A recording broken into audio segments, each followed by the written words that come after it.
Sabe, a história de um país não é feita só nas grandes capitais, né? Muitas vezes são as pequenas cidades, as histórias que quase ninguém conhece, que mostram a verdadeira alma de um povo. E hoje a gente vai mergulhar em uma dessas histórias. Uma que ficou quase esquecida. A gente vai falar da rebelião de Moana. Pensa só, como é que uma cidadezinha, lá no meio da Amazônia, teve a coragem de peitar um império inteiro?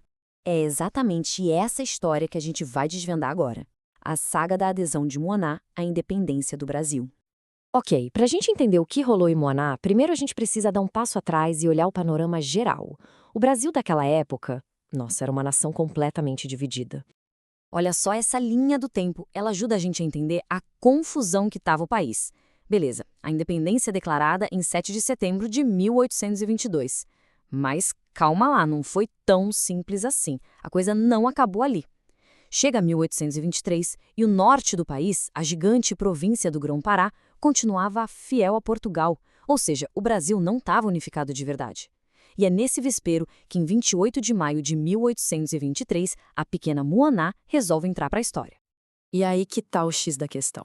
Enquanto uma parte do Brasil já comemorava a independência, lá no Grão-Pará a história era outra. A província era um reduto português, superpoderosa e estratégica. Para que o Brasil fosse Brasil de verdade, era crucial ter o Grão-Pará do lado deles. Então qualquer um que tentasse se rebelar por lá, bom, ia ter que enfrentar uma resposta bem pesada. É nesse cenário aí, bem no coração da Amazônia, longe de toda a agitação do Rio de Janeiro, que a briga pelo futuro do Brasil estava só esquentando. É para lá que a nossa história vai agora. Então, como é que essa faísca se acendeu? Com a Declaração de Liberdade de Moaná. Foi um ato de pura coragem, sabe? Liderado por gente comum, do povo. Toda história precisa de protagonistas, né? E aqui a gente tem eles: José Posidônio Pereira, Braz Odorico Pereira, João Pereira da Cunha. Nomes locais, gente da cidade. E eles não estavam sozinhos, não. Tinha também um pessoal que tinha fugido da capital, Belém, e que chegou lá com a cabeça cheia de ideias de independência, prontos para agitar as coisas. Vamos tentar imaginar a cena. É noite, 28 de maio, os líderes e o povo estão todos reunidos. Dá 8h30 da noite e eles fazem um anúncio. Moanoá agora faz parte do Brasil independente. E para marcar o momento, eles hasteiam a primeira bandeira brasileira ali na cidade. E para fechar com chave de ouro, todo mundo jura lealdade a Dom Pedro I. Foi um ato com um simbolismo gigantesco. E olha, não foi coisa de um grupinho, não. Foram mais de 200 homens que abraçaram a causa em Moaná. Isso mostra que a cidade inteira estava junta nessa, sabe? Todo mundo ali, sob o comando de José Pedro de Azevedo, acreditando na mesma coisa. Mas é claro que uma notícia dessas não ia ficar guardada às 7 chaves por muito tempo, né? A resposta do governo da província era só uma questão de tempo. E foi aí que tudo levou para a Batalha na Praça.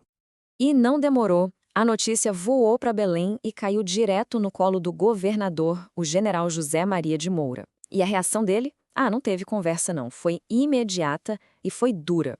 E aí a gente vê como a briga era desigual. De um lado, os rebeldes de Moaná. Um pessoal da cidade, muitos deles indígenas, os tapuios, lutando com o que tinham na mão. E do outro lado, uma tropa profissional vinda da capital. 181 soldados, 30 artilheiros, 4 canhões e até uma canhoneira. A chance deles, realisticamente, era quase zero. Com uma diferença de força tão grande, o resultado do confronto já era meio que esperado. E infelizmente foi trágico.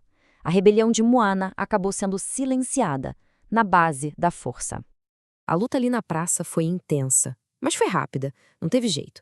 Apesar de toda a coragem, os rebeldes foram vencidos. E para deixar bem claro quem tinha ganhado, a bandeira de Portugal foi colocada de volta no lugar. Era o fim do levante.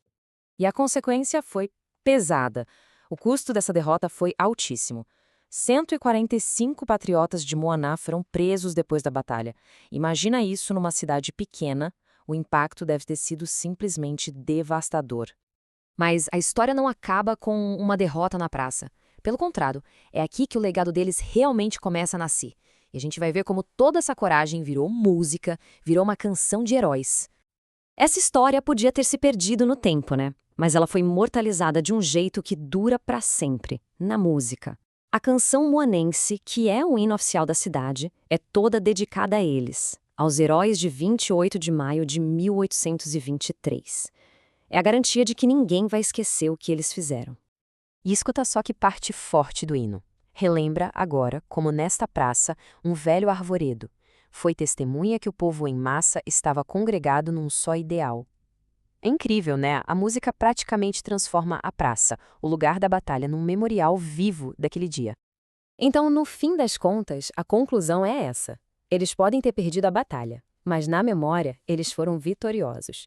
E é o hino que garante que a história dessa coragem toda nunca morra, que continue inspirando quem vier depois. E tudo isso faz a gente pensar, né? Quantas outras batalhas esquecidas em cidadezinhas pelo mundo afora também não ajudaram a construir o mundo que a gente conhece hoje. A história tá cheia desses heróis que quase ninguém lembra o nome, mas que estão lá, esperando para a gente redescobrir.